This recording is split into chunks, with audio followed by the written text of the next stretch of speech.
특별히 하나님의 백성들로서 참 하나님의 백성으로서의 이 신앙생활은 어떻게 살아왔는지를 살펴보는 것도 중요한 시간일 겁니다. 왜냐하니까 우리는 매일매일 주님 앞에 설 날을 준비하며 살아가야 될 사람들이기 때문에 그렇습니다.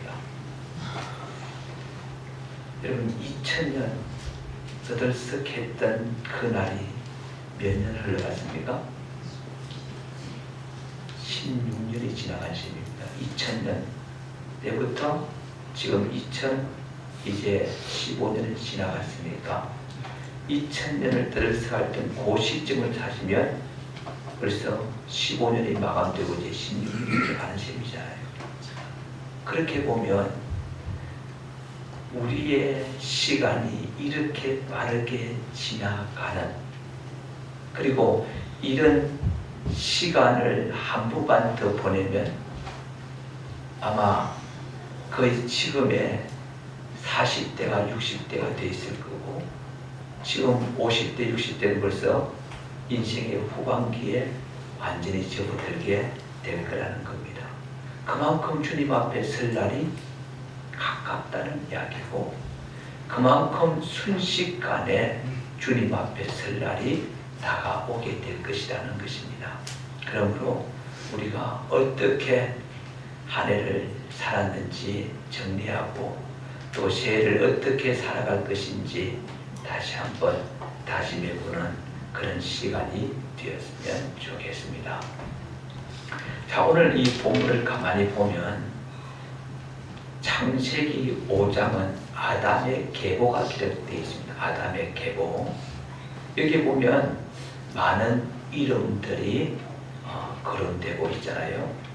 근데 이 많은 이름들과 그들의 삶을 이렇게 표현하는 방식을 보면 공통점이 나와 있습니다. 누구누구는 누구누구를 낳고 누구누구를 낳은 후 몇 년을 지내며 자녀들을 낳았으며 몇 년을 살고 죽었더라. 그러니까 누구누구를 낳고 그 다음에 누구누구를 낳은 후 몇 년을 지나며 자녀를 낳고 그리고 며칠을 살다가 죽었더라. 이게 계속 반복되어서 나오고 있는 내용입니다. 근데 그 가운데 딱 한 사람, 에녹은 조금 다릅니다. 에녹은 모두셀라를 낳고 모두셀라를 낳은 후 하나님과 동행하며 자녀를 낳았으며 그가 365세를 살았더라. 그렇게 표현을 하고 있습니다. 다른 사람은 몇 년을 살고 죽었더라 라고 표현을 하고 있는데 에녹만큼은 365세를 살았더라 그렇게 표현을 하고 있어요. 그 앞부분에 보면 누구누구를 낳고 누구를 낳은 후 얼마를 지내고 이런 부분들이 비슷하게 나오는 것 같은데 제일 마지막 부분에 보면 몇 세를 살고 죽었더라 라고 표현을 하고 있는데 에녹 같은 경우에는 365세를 살았더라. 죽었다는 단어가 없습니다. 근데 이렇게 누구는 죽었더라는 이 마지막이 기록되어 있는데 에녹은 365세를 살았더라도 마감하는 것은 그가 죽음을 보지 않고 하나님의 나라에 들어갔기 때문에 그렇다는 거지요. 모든 사람들이 보편적으로 다 죽는 것이 진리인데 에녹만큼은 하나님께서 죽음을 보지 않고 데려가셨다라고 말씀하는 겁니다. 이렇게 보통 사람들이 죽는데 죽음을 보지 않고 데려가셨던 그 이유, 그러니까 쉽게 말하면 그 차이는 바로 중간에 나오는 하나님과 동행하며 이 단어가 들어가 있기 때문에 그렇습니다. 일반 사람은 그냥 지냈다, 그냥 이 세상을 살아가면서 지냈다 이렇게 표현된다면 에녹 같은 경우는 하나님과 동행했기 했다. 요게 들어간다는 이야기예요. 그냥 살아가는 삶과 하나님과 동행하는 삶은 분명히 차이가 있다는 이야기입니다. 이 차이가 결국 살았더라와 죽었더라를 구분하는 결과를 가져왔다는 것이지요.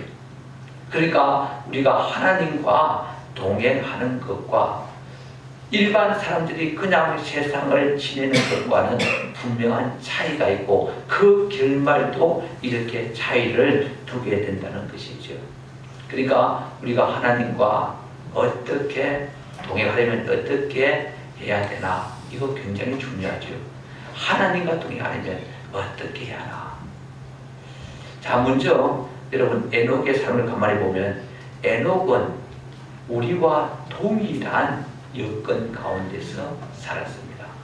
이 사람이라는 것이 말이죠, 어떤 특별한 사람이 등장하면 우리 평범한 사람은 늘 생각하는 이 잘못된 생각이 하나 있습니다. 그게 뭔지 아세요? 저 사람들은 특별한 환경에서 특별한 조건 가운데서 살았을 거라는 거죠.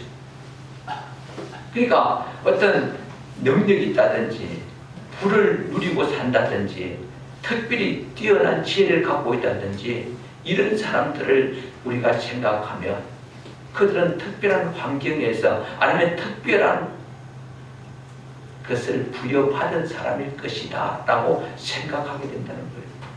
사실 우리나라의 대기업의 이 회장들 보면 자기 자신이 자수성가해서 대기업의 회장이 된 경우는 많지 않잖아요. 다 윗대로부터 물려받았다는 이야기죠. 그렇잖아요. 여러분 참 이 공부하는 학생들에게는 이 똑똑한 것, 지혜가 참 필요할 것 같은데, IQ가 말이죠. 근데 대체적으로 부모가 아주 지능지수가 높으면 자녀들한테요, 대체적으로 높잖아요. 그러니까 뭐 예를 들어서 판사 집에 판사가 나온다, 이런 이야기가 많이 나오고, 의사 집안에 의사가 나온다 하는데, 의사 집안에서 의사가 나올 수 있는 것은 의사라는 똑똑한 지능지수를 자식에게 물려주니까 공부해서 또 의사가 될 수 있는 거죠. 판사 집안에 판사가 나오는데 판사가 만약에 바보 같으면 그 자식이 판사가 되겠습니까? 안 되잖아요. 그러니까 판사가 되기 위해서 사법고시를 통과할 만큼 그만큼 똑똑한 두뇌를 가졌으니까 그 자식들도 똑똑한 두뇌를 가진 자가 태어나서 또 판검사가 되는 거죠. 그러니까 여러분 기업의 회장이 된다든지 아니면 권력을 갖는다든지 아니면 똑똑한 사람들이 나올 때 항상 우리는 생각할 때 그들은 그들 나름대로 참 좋은 환경이나 아니면 좋은 여건을 물려받았기 때문이다, 이렇게 생각할 수가 있는 거예요. 근데 여러분 이게 우리가 일반적으로 생각할 때는 그 말이 맞는 것 같은데, 여러분 주님과 동행한 에녹 같은 경우를 보면 다르다는 이야기입니다. 자, 에녹을 가만히 보면 말이죠, 에녹이 살던 시대와 우리가 살던 시대는 달라. 지금 이 시대가 얼마나 엄난하고 타락한 시대인데 이 시대에 하나님과 동행하는 것은 쉽지 않아, 이렇게 생각하기 쉽습니다. 근데 여러분 잘 보십시오. 오늘 창세기 5장에 보면 아담의 계보가 나오잖아요. 그리고 6장에 넘어가면 바로 타락의 기록이 나옵니다. 하나님의 아들들이 사람의 딸들을 취해서 결국은 타락하는 장면이 6장에 바로 출발되고 7장에 심판이 기록되고 있습니다. 노아 심판이. 뭘 말하는가 하면 여러분 출애굽 이전에 애굽에 10가지 재앙이 내렸는데 10가지 재앙 중에 9번째 재앙이 뭡니까? 9번째 재앙이 암흑재앙이죠. 10번째 재앙은 장자재앙입니다. 근데 10가지 재앙 자체는 전부 다 하나님의 진노의 심판이지만, 그렇게 보면 어두움도 하나님의 진노의 심판의 한 부분이지만 이 어두움은 또 장자재앙에 대한 전조 현상입니다. 엄청난 하나님의 우선 심판이 임할 것에 대한 전조로 보여주는 이 어두움을 보여준 거예요. 그렇게 보면 강력한 하나님의 심판 이전에 어두움이 임하듯이 여러분, 노아의 심판 바로 앞 시대에 살아가는 사람들의 입장에서는 어둠에 가득 차 있다는 것은 그만큼 영적으로 타락해 있는 시대라는 겁니다. 그렇게 보면 여러분, 에녹이 살던 시대가 지금 이 시대보다는 더 타락하고 영적으로 어두운 시대였다라고 할 수가 있는 거예요. 그러니까 이 시대는 타락했기 때문에, 너무 영적으로 어둡기 때문에 하나님과 동행하는 것은 불가능하다, 그렇게 생각하시면 안 된다는 이야기입니다. 더더군다나 여러분, 에녹은 오늘 본문에 가만히 보면 이 아담의 계보에서 이 인물이 이름이 등장합니다. 유다서에 보면은 이 아담의 7대 손 에녹이 이렇게 나옵니다. 7대 손. 그러니까 이 가만히 보면 아담의 1대, 2대, 3대 이렇게 이름이 거론된다는 이야기예요. 그 당시 얼마나 많은 사람들이 살고 있었겠어요? 근데 그 당시에 그 많은 사람들 가운데 자기 이름이 성경에 기록된다, 아담의 계보에 기록된다는 의미는 뭘 말합니까? 이 사람은 평범한 사람의 자리에 있는 사람이 아니다라는 이야기잖아요. 그 말은 그 시대에 이 에녹이라는 사람은 모든 사람들을 대표할 수 있는 사람이라는 이야기입니다. 이걸 다른 말로 말하면 그는 이 쉽게 말하면, 요즘으로 말하면 한 가문의 가장 어뜸이 되는 사람이고 가장 존경받는 사람일 수도 있고 모든 대소사를 책임져야 될 책임자일 수도 있다는 이야기입니다. 한마디로 하면 그 시대에 자기 족장이라는 의미도 담겨 있습니다. 여러분, 족장이나 아니면 그 당시 족장은 쉽게 말하면 정치적인 지도자와 같은 이야기예요. 여러분, 정치적인 지도자의 입장이고 그렇다면 책임감도 있고 그가 해야 될 일들이 얼마나 많겠습니까? 안 그래요? 평범한 사람도 여러분 살아가는데 할 일이 많은데, 그것도 이 아담의 7대 손이라는 족부에 올라가는 계보에 들어갈 수 있는 사람이라면 그는 분명하게 다른 모든 사람들보다 더 무거운 짐을 지고 책임감을 갖고 일해야 될 일들이 더 많다는 이야기입니다. 그러니까 얼마나 바쁘겠어요. 여러분, 뭐 조금만 뭔가 직분을 가지도 바쁜데 평소도 그 바쁘잖아요. 직분이 하나 있다는 것은 그만큼 그 일을 해야 되니까 다른 사람보다 바쁘다는 이야기죠.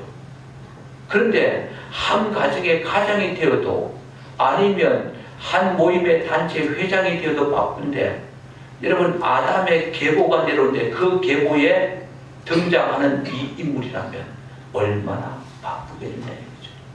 족장이라면 요즘의 족장과는 다르게 모든 대소사를 결정하고 모든 종교적인 부분들을 집례해야 되는, 그리고 모든 것을 판결해야 되는 그 위치에 놓여 있다면 얼마나 바쁘겠어요. 그러니까 에녹은 하나님과 동행하기에 오히려 우리보다 더 바쁜 시간들을 보내는 그런 사람이었다는 이야기입니다.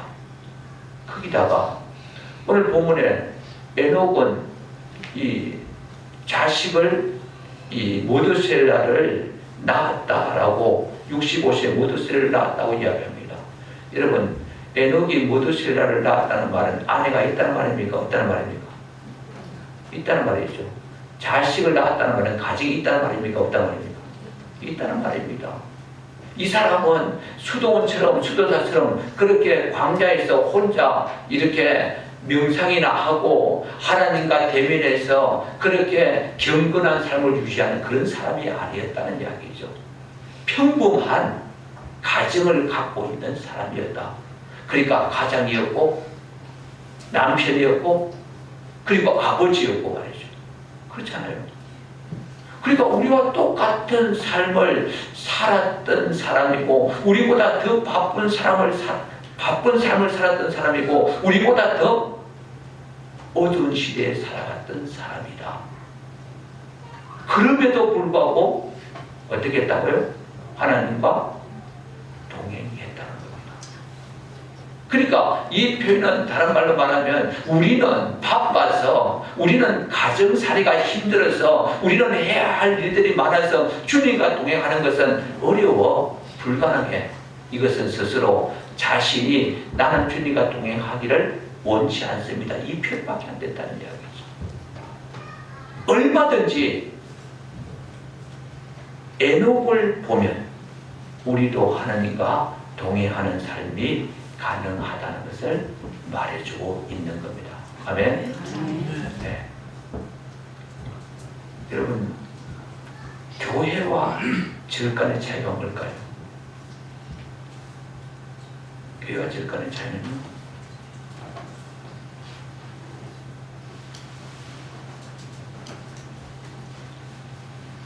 어느 교회 예배가 있었는데 아마 말씀을 전하다가 뭐 결혼에 대한 이야기가 나오는가 봐요. 그래서 교회는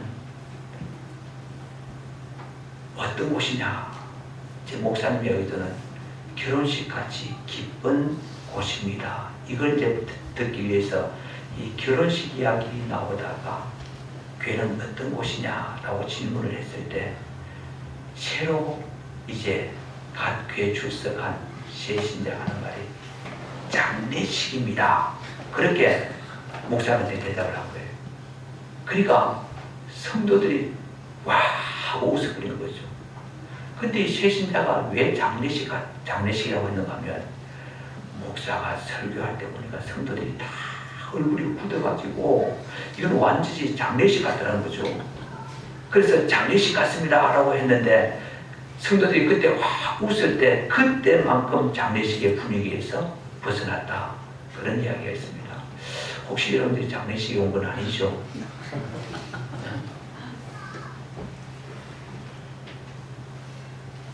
여러분, 절간에는요 이 입을 열 이유가 없습니다. 왜요? 옥딱 두드려주면 그냥 뭐만 하면 돼요? 죄만 하면 되잖아요. 말할 필요가 없어요.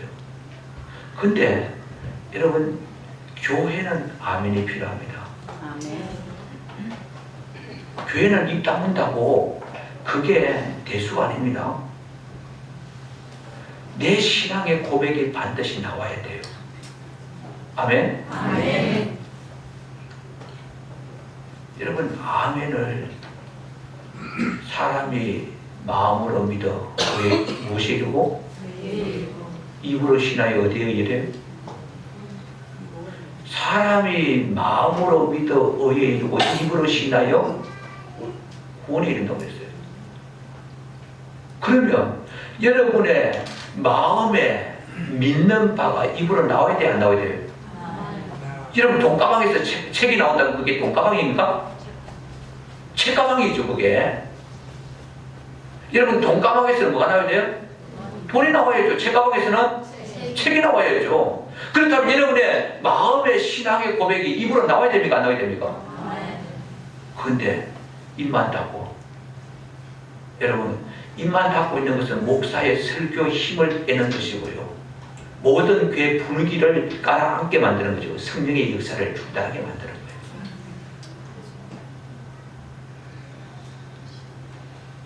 저는 이야기했잖아요. 신목계 목사님이 부산에 그 교회 이름은 안 밝힙니다. 그 부산에 있는 교회 새벽 기도를 갔었어요. 아마 그 친기 목사님이 그 근처에 계셔서 거기에 갔다가 가시는가 봐요. 평소대로 이분이 이제 막 뜨겁게 기도를 합니다.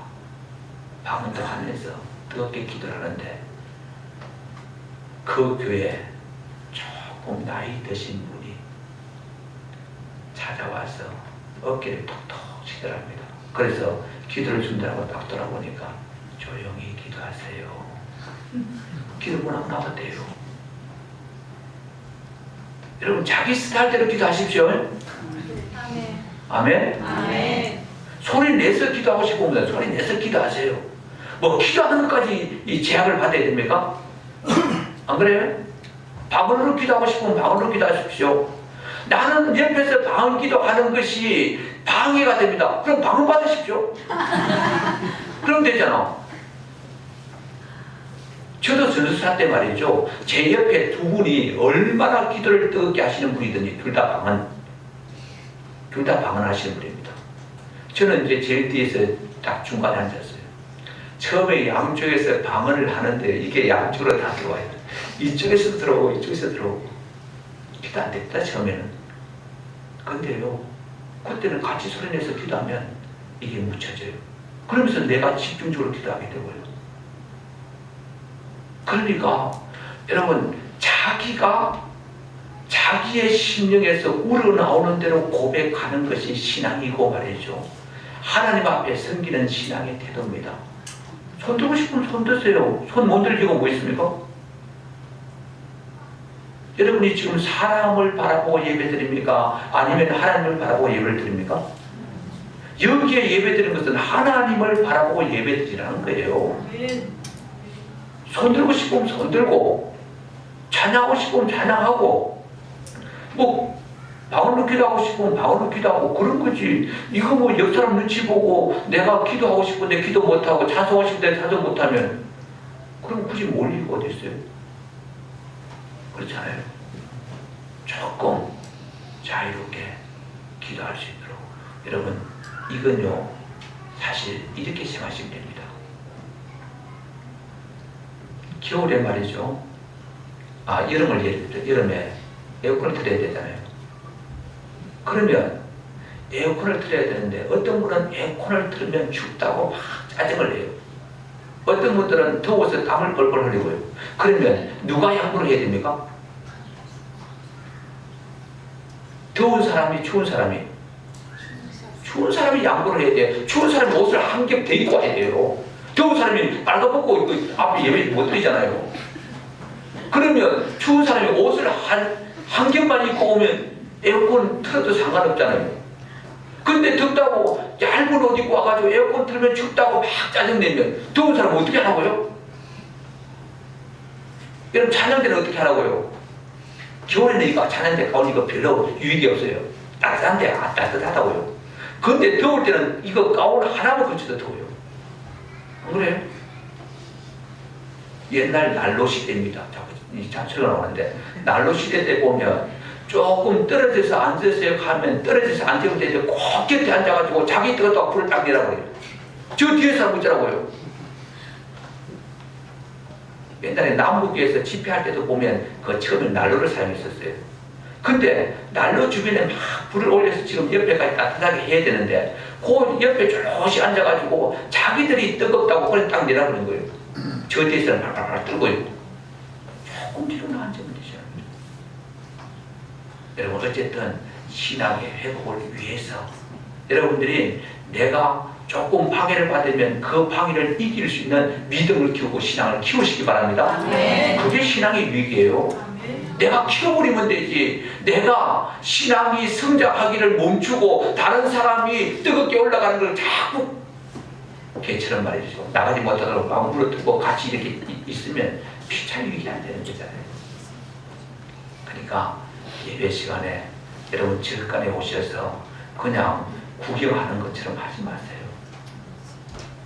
그거 별로 설교자에게도 여러분에게도 유익이 없어요. 아멘. 아멘. 아멘. 이러다 보면 어떡하면 들어갑니다. 자, 에녹은 말이죠. 우리보다 더 열악한 환경에서 살았지만은 하나님과 동행했는데 에녹이 이렇게 하나님과 동행할 수 있었던 것은 믿음 때문이었습니다. 믿음. 이게 중요합니다. 자, 히브리서 11장 5절 6절 한번 띄워주시기 바랍니다. 히브리서 11장 5절 6절. 자, 같이 읽겠습니다. 영창이 나왔습니다. 시작. 믿음으로 에녹은 죽음을 보지 않고 옮겨졌으니 하나님이 그를 옮기심으로 다시 보이지 아니하였느니라. 그는 옮겨지기 전에 하나님을 기쁘시게 하는 사람 증거를 받았느니라. 믿음이 없이는 하나님을 기쁘시게 하지 못하나니 하나님께 나아가는 자는 반드시 그가 계신 것과 또한 그가 자기를 찾는 자들에게 상 주시는 이심을 믿어야 할지니라. 자, 그가 옮겨지기 전에 어떤 자라는 증거를 받았어요? 하나님을 기쁘시게 하는 자라는 증거를 이미 받았다고 말했어요. 근데 하나님을 기쁘시게 하는 것은 무엇만 가능해요? 무엇이 없이는 안 돼요? 믿음이 없이는 안 돼요. 결국 하나님을 기쁘시게 하는 자라는 이 참 이름을 받은 것은 그가 믿음으로 살았기 때문에 가능한 거예요. 믿음으로. 그러니까 믿음이 없이는 절대로 하나님을 기쁘시게 못한다니까요. 그러니까 그 믿음을 가만히 보면 하나님이 살아계신 것, 하나님이 존재하시는 것, 그분께 나아가는 자에게 상 주시는 것을 믿어야 된다고 이야기를 합니다. 그러니까 결과적으로 하나님께서 엄연히 지금도 살아계시고, 그리고 하나님 앞에 나아가면 상 주시는 분이시고, 또 반대로 하나님께 나아가지 않으면 그러면 상도 못 받고 그냥 끝납니까? 심판하시는 분이라는 의미도 담겨 있잖아요. 자, 유다서를 한번 읽겠습니다. 유다서 1장 13절 14절 13절 14절이죠. 아담의 7대손 13절 14절 15절. 그러면 성경을 읽겠습니다. 성경 찾으십시오. 유다서 아담의 7대손. 예. 저 나와 있는 자 보십시다. 아담의 7대손 영상 보고서 같이 읽겠습니다. 시작. 아담의 7대손 에녹이 이 사람들에 대하여 예언하여 이르되 호락에서부터 수많은 거룩한 자와 함께 임하셨나니 이는 무사람을 심판하사 모든 경건하지 않은 자가 경건하지 않게만 모든 경건하지 않는 일과 또 경건하지 않는 죄인들이 주를 것을 한 모든 완악한 말로 말미암아 그들을 정죄하려 하시리라 하였느니라. 자, 여기서 아담의 7대손 에녹이 지금 예언한 말씀이 뭐예요? 수많은 누구와 함께? 수많은 거룩한 자와 함께 뭐 하셨다? 임하셨다고 이야기합니다. 왜 임하셨습니까? 죄인들을 무엇 하시려고? 심판하시려고. 여러분 지금 에녹이 말이죠. 지금 심판을 예언하고 있습니다. 하나님께서 심판하신다는 거예요. 하나님의 심판을 에녹이 믿었을까요? 안 믿었을까요? 안 믿었으면 예언했겠습니까? 믿었으니까 그 당시에 타락하고 어두운 시대에 하나님의 심판을 예언하고 있다는 이야기입니다. 그러니까 에녹은 어떤 믿음을 가졌는가 하면 하나님께서 반드시 죄에 대해 심판하신다는 것을 믿었다는 이야기예요. 그래서 에녹은 자기 아들의 이름을 뭐라고 붙였는지 아십니까? 머두셀라. 우리는 머두셀라 하면 가장 이 지구상에서 오래 사는 사람 몇 살 살았어요? 969세를 살았어요. 가장 오래 산 사람은 맞아요. 근데 이 머두셀라라는 이 이름의 뜻이 창을 던지는 사람이라는 의미를 담고 있지만 또 이 사람이 죽으면 심판이 임한다. 머두셀라가 죽을 때 심판이 임한다는 의미를 담고 있다고 해요. 여러분 지금 에녹은 자기 자식이 태어났을 때 머두셀라 네가 죽으면 심판이 임한다 라는 이름을 딱 붙여놨어요. 머두셀라를 부를 때마다 에녹은 뭘 생각했겠습니까? 심판을 생각한다는 거죠. 하나님이 심판하신다는 것을 그는 믿었고 이미 예언했다는 이야기는 하나님이 심판하신다는 것을 그는 알았다는 이야기입니다. 여러분 하나님의 심판을 의식하고 살아가는 이 에녹의 삶이 죄된 삶이었을까요? 경건한 삶이었을까요? 경건한 삶이었을 거라는 겁니다. 뻔한 거라는 이야기예요. 초딩이 중딩으로 딱 올라가면 말이죠. 분위기가 완전히 반전되죠. 초딩 때는 뭐 선생님과 같이 장난도 치고 놀아주고 하는데 중딩 때 되면 분위기가 확 바뀝니다. 그리고 초딩 때 하던 행동이 중딩 때 가서는 어떻게 돼요? 때로는 징계를 받기도 하고 또는 매를 받기도 해요. 그러니까 항상 선생님이 지켜보고 있으면 어때요? 행동이나 말이 달라지게 된다.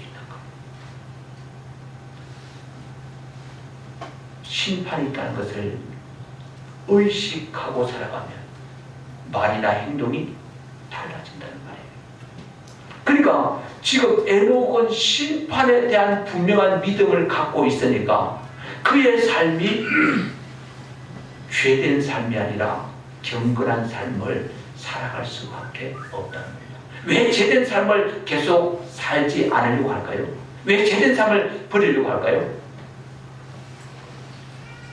야고보 1장 15절에 욕심이 잉태한 적 죄를 낳고 죄가 장성한 적 사망을 낳느니라. 여러분, 죄가 결국 무엇을 낳기 때문에 사망을 낳는다는 거죠. 여러분, 우리가 하나님 앞에서 죄를 범하면 하나님과의 관계가 어떻게 된다고요? 단절된다는 말이에요. 여러분, 관계가 이게 깨어지고 끊어지는 것이 죽음입니다. 영혼과 육신이 분리되는 게 육체의 죽음입니다. 하나님과 우리 영혼이 영원히 이별하는 것, 지옥의 불구덩이 속에 떨어지는 것, 이게 영원한 죽음이라고 해요. 그러니까 죽음이라는 개념을 우리는 숨 안 쉬고 빛의 눈동자가 반응하지 않으면 죽었다, 그렇게 말할지 몰라도 성경이 죽음에 대한 정의는 분리입니다. 분리. 영혼 없는 몸이 죽은 것 같이 행함 없는 믿음은 죽음이 됩니다. 전부 다 분리로 이렇게 규정집니다. 하나님과 나와 분리되었다. 이게 영적인 죽음입니다. 우리 안에 있는 영혼과 육신이 분리됐다. 내가 죽어서 내 영혼이 떠나가면 이제 그게 육체적인 죽음이에요. 내가 죽은 것 같지만 아직 내 안에 영혼이 안에 존재하고 있으면 안 죽은 거예요. 언젠가 깨어날 수 있다는 이야기죠. 근데 영혼이 딱 떠나가 버린 건데요, 이제 죽은 거예요. 그러니까 이 죄가 말이죠, 사망을 낳는다는 것은 결과적으로 이 죄가 하나님과의 관계를 뭐 해버린단 말입니까? 갈라놓는다는 말이에요. 그러니까 영적으로 죽음에 빠뜨리게 만든단 말이에요. 뭐가? 죄가. 근데 이 죄가 어디서부터 출발해요? 유혹에서부터 시작해요. 욕심에서 시작된다는 거예요. 여러분, 예를 들어볼까요? 제가 돈에 대한 욕심이 꽉 찼어요. 그럼 어떻게 할까요? 돈에 대한 욕심을 만족시키기 위해서 편법을 씁니다. 부정을 씁니다. 그게 죄잖아요. 결국 죄가 하나님과의 관계를 끊어버리는 겁니다. 그러니까 욕심을, 결과적으로 에녹은 따지고 보면 욕심을 버린 삶이라는 이야기예요. 욕심을 버렸다고 할 수 있어요. 여러분, 왜 싸웁니까? 욕심 때문에 싸우는 거예요. 재벌가에 그분들의 자녀들이 왜 싸웁니까? 왜 법적 소송을 합니까? 욕심 때문이에요. 여러분, 그래, 네가 가져라. 내가 가진 것만 더 좋거든, 네가 가져라. 그러면 법적 소송을 할 필요가 있습니까? 없습니까? 없어요. 자기 가진 것만 해도 자기가 평생 먹고 살게도 지금 넉넉하고 남는데 그 있는 것까지 더 가지려고 하다 보니까 싸우는 거잖아요. 욕심이잖아요. 그리고 법에 소송에서 이기려면 어떻게 돼요? 없는 것도 갖다 붙여야 되고, 안 되면 거짓말도 갖다 붙이고, 그러면서 죄 짓는 거잖아요.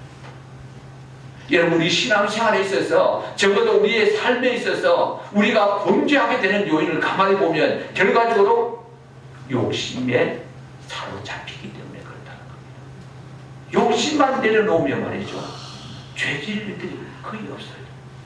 죄질 일들이.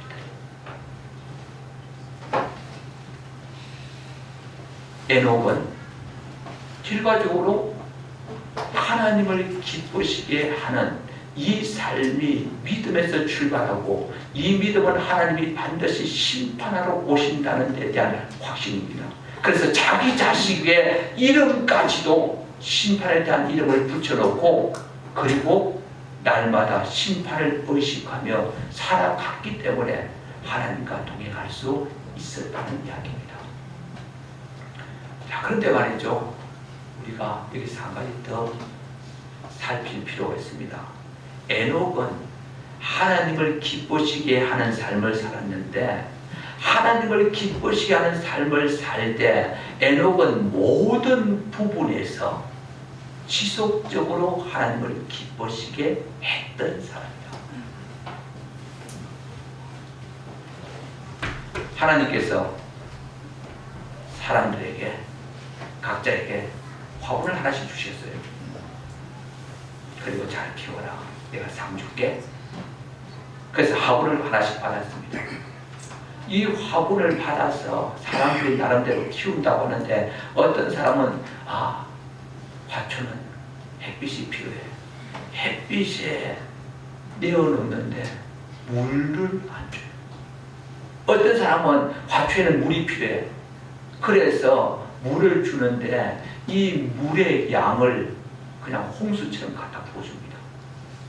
여러분, 화초가 자랄 수 있습니까? 못 자랍니까? 자라죠. 얼마 전에 저희 집에 그 조그만 화분 속에 보면 알배가 있는데 이 알배가 썩어가지고 이렇게 뚝뚝 떨어져요. 물을 너무 자주 해서 그렇대요. 알배는 물을 안 줘야 되는데 물을 너무 많이 줘서 이게 썩는데,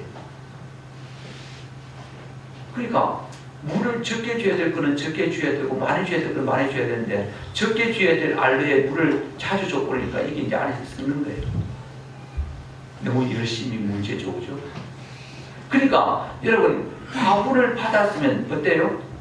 다 나름대로 화초의 성질도 알고 거기에 가장 적합하게 자랄 수 있도록 그런 환경을 만들어 줘야 되는데 햇빛만 준다, 물만 준다, 아니면 따뜻해야 되니까 따뜻한 방에 그냥 집어넣고 거기에 문고 꼭 닫아놓는다. 이것도 아니잖아요. 화초를 키우려면 화초의 성질도 알아야 되지요. 물도 적절하게 줘야 되지요. 햇빛도 때때마다 비추어줘야 되지요. 거기다가 화초는 공기도 맑아야 되잖아요. 탁한 곳에서 못 살거든요. 그러니까 모든 부분에서 다 배려하지 않으면 제대로 화초가 클 수가 없다는 이야기예요. 더더군다나 여러분, 화초라는 것은 한 번만 잘해준다고 잘하는 게 아니잖아요. 지속적이어야 되는 겁니다. 지속적이라는 거죠. 이걸 왜 이야기하는가 하면, 여러분, 에녹의 신앙이 하나님을 기쁘시게 했고 300년간 동행하다가 하나님이 데려가심으로 죽음을 보지 않고 데려가셨다는 이 의미는 300년 동안 뭐 했단 말입니까? 300년간 지속적으로 하나님이 기뻐하시는 삶을 모든 부분에서 이루어갔다는 이야기입니다. 우리의 삶에서 제일 부족한 것이 말이죠. 교회당 안에서는 경건이 돼요. 교회당 안에서는 예배가 되고 교회당 안에서는 주님을 바라봐요. 근데 이상하게 세상에 나가서는 주님이 안 보여요. 이상하잖아요. 이렇게 많은 무리들이 모였을 때는 대화가 조심스럽고 입에서 거친 말이 안 나오는데 집에 가면 거친 말이 나와요? 또 이상하죠. 아니, 누가 한 사람만 봐도 행동이 조심스러운데 혼자 있으면 또 이상하게 바뀌어져 버려요. 이게 하나님을 기쁘시게 하는 모습이 아니라는 이야기입니다. 혼자 있을 때든 많이 있을 때든 교회당이든 직장이든 가정이든 전혀 상관없이 모든 곳에 함께 하시고 지켜보시고 심판하시는 그분을 늘 의식하며 그분의 임재를 의식하며 살아가는 이런 삶이 지속되어질 때 하나님을 기쁘시게 할 수 있는 그런 신앙이, 그런 동행이 이루어질 수 있다는 이야기입니다. 여러분, 왜 주일을 다른 날과 구별합니까?